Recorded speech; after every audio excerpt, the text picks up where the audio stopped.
ನಮಸ್ಕಾರ, ಸುಧಾಸ್ ಕಿಚನ್ಗೆ ಸ್ವಾಗತ.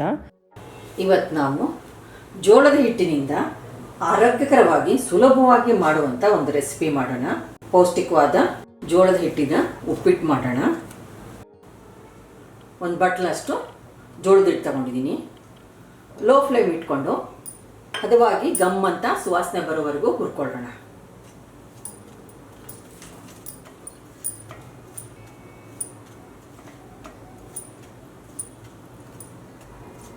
ಜೋಳದ ಹಿಟ್ಟು, ಜೋಳ ಅಂತೂ ಪ್ರೋಟೀನ್ ಭರಿತವಾಗಿರುತ್ತೆ ಮತ್ತು ಗ್ಲೂಟನ್ ಫ್ರೀ. ಇದು ತುಂಬ ಹೆಲ್ದಿ ಕೂಡ. ಇದು ಸಾಮಾನ್ಯವಾಗಿ ಉತ್ತರ ಕರ್ನಾಟಕದಲ್ಲಿ ಹೆಚ್ಚಾಗಿ ಮಾಡ್ತಾರೆ ಇದನ್ನು, ಜೋಳದ ಹಿಟ್ಟಿನ ಉಪ್ಪಿಟ್ಟು. ನಿಮಗೆ ರವೆ ಉಪ್ಪಿಟ್ಟು ತಿಂದು ಬೇಜಾರಾಗಿದ್ದರೆ ಇದು ಮಾಡ್ಕೋಬೋದು. ತುಂಬ ಟೇಸ್ಟಾಗಿ ಆಗುತ್ತೆ ಉಪ್ಪಿಟ್ಟು. ಈ ಲೋ ಫ್ಲೇಮ್ ಇಟ್ಕೊಂಡೆ ಇದನ್ನು ಹುರ್ಕೊಳ್ಳೋಣ. ನಾನು ಇದನ್ನು ಲೋ ಫ್ಲೇಮಲ್ಲೇ 3-4 ನಿಮಿಷ ಹುರ್ಕೊಂಡಿರೋದು. ಗಮ್ ಅಂತ ಜೋಳದ ಹಿಟ್ಟಿಂದು ಸುವಾಸನೆ ಬರ್ತಾ ಇದೆ, ಅಲ್ಲಿವರೆಗೂ ಹುರ್ಕೋಬೇಕು. ನೀವು ಇದನ್ನು ಬೆಳಗ್ಗೆ ಏನಾರು ಟಿಫನಿಗೆ ಮಾಡೋದಾದರೆ ನೀವು ರಾತ್ರಿ ಹುರಿದಿಟ್ಕೊಂಡ್ಬಿಟ್ಟು ಬೆಳಗ್ಗೆ ಎದ್ದು ಸುಲಭವಾಗಿ ಮಾಡ್ಕೋಬೋದು. ಇಲ್ಲಾಂದರೆ ಫ್ರೀ ಇದ್ದಾಗ ನೀವು ಹುರಿದು ಒಂದು ಬಾಟಲ್ ತುಂಬಿಟ್ಕೋಬೋದು ಆರಾಮಾಗಿ. ಬೇಕಂದಾಗೆ ಮಾಡ್ಕೊಳ್ಳೋಕ್ಕೆ ಸುಲಭವಾಗುತ್ತೆ.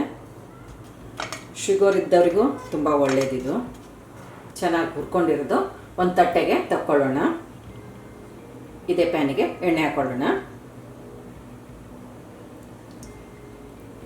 ನಾನಿಲ್ಲಿ 1-2 ಟೇಬಲ್ ಸ್ಪೂನಷ್ಟು ಎಣ್ಣೆ ಹಾಕ್ಕೊಂಡಿರೋದು.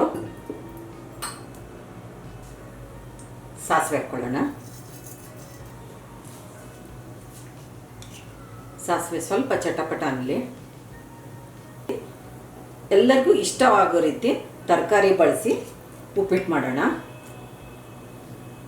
ಇನ್ನೂ ಹೆಲ್ದಿಯಾಗಿರುತ್ತೆ. ಜೀರಿಗೆ ಹಾಕ್ಕೊಳ್ಳೋಣ. ಒಂದು ಅರ್ಧ ಟೀ ಸ್ಪೂನಷ್ಟು ಕಡಲೆಬೇಳೆ,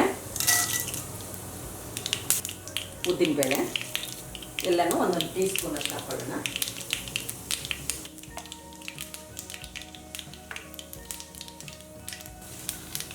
ಕಡಲೆಬೇಳೆ ಉದ್ದಿನಬೇಳೆ ಸ್ವಲ್ಪ ಫ್ರೈ ಆಗಲಿ.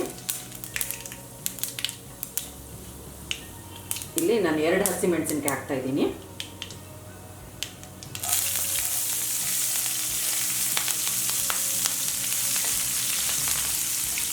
ಒಂದು ಈರುಳ್ಳಿ,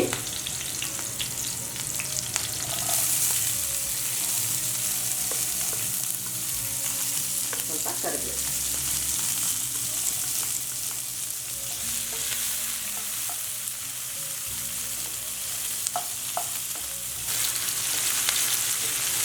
ಈರುಳ್ಳಿ ಕಲರ್ ಸ್ವಲ್ಪ ಚೇಂಜ್ ಆಗಲಿ. ಸ್ವಲ್ಪ ಕಲರ್ ಚೇಂಜ್ ಆದರೆ ಸಾಕು. ಈರುಳ್ಳಿ ಕೆಂಪಗೆ ಫ್ರೈ ಮಾಡ್ಕೊಳ್ಳೋದೇನು ಬೇಡ. ನಾನಿಲ್ಲಿ ತರಕಾರಿ ನೋಡಿ, ಸ್ವಲ್ಪ ಬೀನ್ಸು, ಹಸಿ ಬಟಾಣಿ, ಕ್ಯಾಪ್ಸಿಕಮು, ಟೊಮೆಟೊ. ಕ್ಯಾಪ್ಸಿಕಮ್ ಹಾಕೊಳ್ಳೋಣ. ಬೀನ್ಸು ಸ್ವಲ್ಪ ಮೆತ್ತಗಾಗಲಿ. ಮುಚ್ಚಿಬಿಟ್ಟು ಮೆತ್ತಗೆ ಬೇಯಿಸ್ಕೊಳ್ಳೋಣ. 1 ನಿಮಿಷ ತಟ್ಟೆ ಮುಚ್ಚಿ ಬೇಯೋಕ್ಕೆ ಬಿಟ್ಟಿತ್ತು. ಬೀನ್ಸ್ ಎಲ್ಲ ಮೆತ್ತಗಾಗಿದೆ. ಟೊಮೆಟೊ, ಬಟಾಣಿ ಹಾಕ್ಕೊಳ್ಳೋಣ.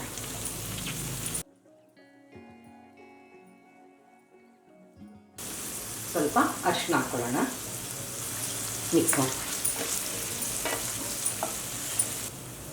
ತರಕಾರಿ ಎಲ್ಲ ಚೆನ್ನಾಗಿ ಮಿಕ್ಸ್ ಮಾಡ್ಕೊಳ್ಳೋಣ. ಇದಕ್ಕೀಗ ನೀರು ಸೇರಿಸ್ಕೊಳ್ಳೋಣ. 1 ಬಟ್ಲು ಹಿಟ್ಟಿಗೆ 2.5 ಬಟ್ಲಷ್ಟು ನೀರು ಹಾಕ್ಕೊಳ್ಳೋಣ.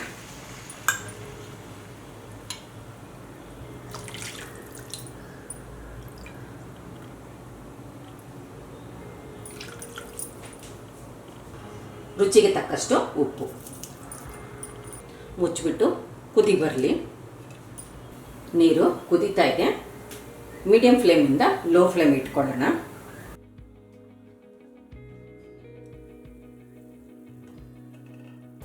ಸ್ವಲ್ಪ ಕೊತ್ತಂಬರಿ ಸೊಪ್ಪು.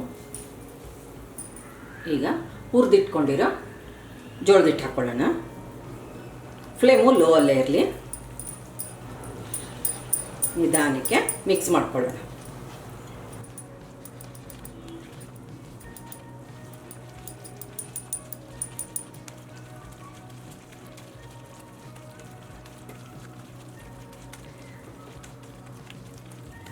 ಹಿಟ್ಟು ಚೆನ್ನಾಗಿ ಹುರ್ಕೊಂಡಿರೋದ್ರಿಂದ ಗಂಟಾಗಲ್ಲ.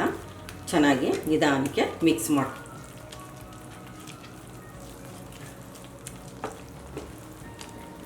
ಈ ಥರ ಹೀಗೆ ಮಿಕ್ಸ್ ಮಾಡಿಕೊಂಡ್ರೆ ಎಲ್ಲ ಕಡೆಗೂ ಹಿಟ್ಟು ಚೆನ್ನಾಗಿ ಮಿಕ್ಸ್ ಆಗುತ್ತೆ.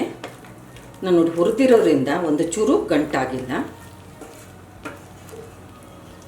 ಹಿಟ್ಟು ಹದವಾಗಿ ಹುರ್ಕೊಳ್ಳೋದೆ ಮೇನ್ ಆಗಿದ್ದು ಉಪ್ಪಿಟ್ಟು ಮಾಡುವಾಗ.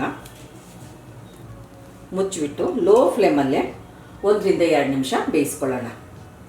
3 ನಿಮಿಷ ಬೇಯಿಸ್ಕೊಂಡಿರೋದು ಚೆನ್ನಾಗಿ ಬೆಂದಿದೆ. ಕೊನೆಯದಾಗಿ ಒಂದು ಅರ್ಧ ನಿಂಬೆಹಣ್ಣಿನ ರಸ ಹಾಕ್ಕೊಳ್ಳೋಣ. ಸ್ವಲ್ಪ ಸಕ್ಕರೆ, ನಿಮ್ಗೆ ಸಕ್ಕರೆ ಬೇಕಾದ್ರೆ ಹಾಕ್ಕೊಳ್ಳಿ. ಸ್ವಲ್ಪ ಕಾಯಿ ತುರಿ, ಕೊತ್ತಂಬರಿ ಮಿಕ್ಸ್ ಮಾಡ್ಕೊಂಡ್ಬಿಡೋಣ. ಎಷ್ಟು ಸಾಫ್ಟಾಗಿದೆ. ಒಂದ್ಸರಿ ಮಾಡಿ ನೋಡಿ, ರುಚಿನೂ ತುಂಬ ಅದ್ಭುತವಾಗಿರುತ್ತೆ. ಇದು ರುಚಿಕರವಾದ ಜೋಳದ ಹಿಟ್ಟಿನ ಉಪ್ಪಿಟ್ಟು ರೆಡಿಯಾಗಿದೆ. ನಮ್ಮ ಚಾನಲ್ಗೆ ಸಬ್ಸ್ಕ್ರೈಬ್ ಮಾಡಿ, ಬೆಲ್ ಐಕಾನ್ ಒತ್ತಿ ಹಾಗೂ ವಿಡಿಯೋಸ್ನ ಲೈಕ್, ಶೇರ್ ಮತ್ತು ಕಾಮೆಂಟ್ ಮಾಡಿ.